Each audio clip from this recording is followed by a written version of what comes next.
വേദിയിലും സദസ്സിലുമുള്ള എല്ലാവർക്കും എൻ്റെ നമസ്കാരം. ഇവിടെ ഇപ്പോൾ എല്ലാവരും പറഞ്ഞ പോലെ ഈ കുട്ടികളുടെ പരിപാടി കാണാനുള്ള ഒരു ആകാംക്ഷയിലാണ് എല്ലാവരും ഉള്ളത്. ഈ ഒരു റമദാൻ മാസത്തിൽ ഇവിടെ ഇങ്ങനെ ഈ ഒരു പരിപാടിക്ക് എന്നെ ക്ഷണിക്കാൻ ആരാണോ മുന്നിട്ടിറങ്ങിയത് അവർക്ക് ഞാൻ എൻ്റെ സ്നേഹവും നന്ദിയും അറിയിക്കുന്നു. എൻ്റെ സിനിമാ ജീവിതത്തെക്കുറിച്ച് ഇവിടെ പരാമർശം നടത്തിയപ്പോൾ ഈ കുട്ടിക്കാലം മുതലേ സിനിമയെ സ്നേഹിച്ചതിൻ്റെ പുറകെ കുറേ നടന്നെങ്കിലും സിനിമയിൽ ഞാൻ ആരും ആയിട്ടൊന്നുമില്ല, ആകുമെന്നൊന്നും അറിയില്ല. പക്ഷേ ഈ ചെറുകോട് എന്ന് ഒന്നുമല്ലാത്ത ഈ ഞാൻ തിരുവനന്തപുരത്തും എറണാകുളത്തും അവിടേക്കുള്ള സിനിമക്കാരെ പോയി കണ്ട് സ്ക്രീനിലൊരു 1-2 ഡയലോഗ് പറഞ്ഞെങ്കിലും 10-70 സിനിമകളിൽ ഞാൻ ചെയ്തിട്ടുണ്ട്. അതെന്തോ അറിയില്ല, എന്നെ സംബന്ധിച്ചൊരു വലിയ കാര്യമായിട്ട് എനിക്കെപ്പോഴും തോന്നാറുണ്ട്. പിന്നെ നമ്മുടെ അജിയെക്കുറിച്ച് ആദ്യം പരിചയപ്പെടുത്തിയ തിരക്കഥാകൃത്ത് ഈ ഷോർട്ട് ഫിലിം അതൊന്നുമല്ല, അജിയുടെ ഒരു സിനിമയ്ക്ക് വേണ്ടി ഡബ് ചെയ്ത് ഞാനാണ്. അവിടെ ചെന്നപ്പോൾ അല്ല, എനിക്ക് അജിയെക്കുറിച്ച് നേരത്തെ തന്നെ അറിയാം.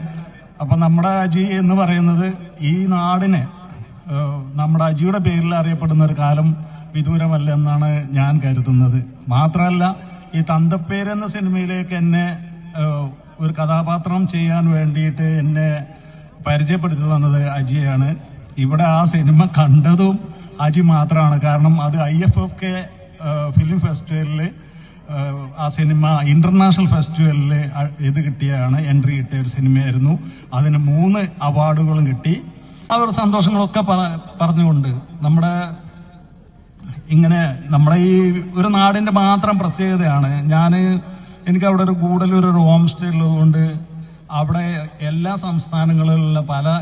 സംസ്ഥാനങ്ങളിലുള്ള ആളുകൾ വരാറുണ്ട്. ഡൽഹി മുതൽ അവിടെ നിന്നൊക്കെ ഈ ഊട്ടിയിലേക്ക് പോകുന്നവരും മൈസൂരിലേക്ക് പോകുന്നവരൊക്കെ അവരൊക്കെ പരിചയപ്പെടാൻ പറ്റിയതിൽ നമുക്ക് മാത്രം കാണുന്ന ഒരു പ്രത്യേകതയാണ് നമ്മളെല്ലാവരും പാടെ ഒരുമിച്ച് തോളോട് ചേർന്ന് നടക്കുന്നത്. ഇവിടെ രാമനും നീലാണ്ടനും ജോർജും ജോസഫും റഹീമും മസ്കറും ഒക്കെ ഒരുമിച്ച് തോളിൽ പിടിച്ചിട്ട് നടക്കുന്ന ആ ഒരു പ്രത്യേകത നമ്മളെ നാടിൻ്റെയാണ്, പ്രത്യേകിച്ച് നമ്മളെ മലബാറിന്റെ പ്രത്യേകതയായിട്ട് ഞാൻ കാണുന്നു. ഇവിടെ ഈ സമയം വലിയൊരു പ്രശ്നമായതുകൊണ്ട് ഞാൻ കൂടുതൽ ദീർഘിപ്പിക്കുന്നില്ല. ഇവിടെ ഈ പ്രതിഷ്ഠ വാർഷിക ദിനത്തിന്റെ ഇതിന് എല്ലാവിധ ആശംസകളും നേർന്നുകൊണ്ട് ചുരുക്കുന്നു. എല്ലാവർക്കും നമസ്കാരം. പിന്നെ കുട്ടികളോടല്ല, ഇവിടെ ഈ കൂടിയിരിക്കുന്നവരോട് എനിക്ക് പറയാനുള്ളത്, ഒരു കുട്ടി 1 മാസം 1.5 മാസമൊക്കെ ട്രെയിൻ ചെയ്തിട്ടാണ് ഇവിടെ ഒരു കലാപരിപാടി അവതരിപ്പിക്കുന്നത്. അവർ 5 മിനിറ്റോ 3 മിനിറ്റോ മാത്രമുള്ള ഈ പരിപാടിക്ക് ആ കുട്ടികൾക്ക് ഒരു ക്ലാപ്പ് കൊടുക്കാനുള്ള ഒരു മനസ്സ് നിങ്ങൾ ആരും ഒന്ന് ചെയ്യണം എന്നുള്ളത് കൂടി ഞാൻ ആവശ്യപ്പെടുന്നു. Okay, thank you.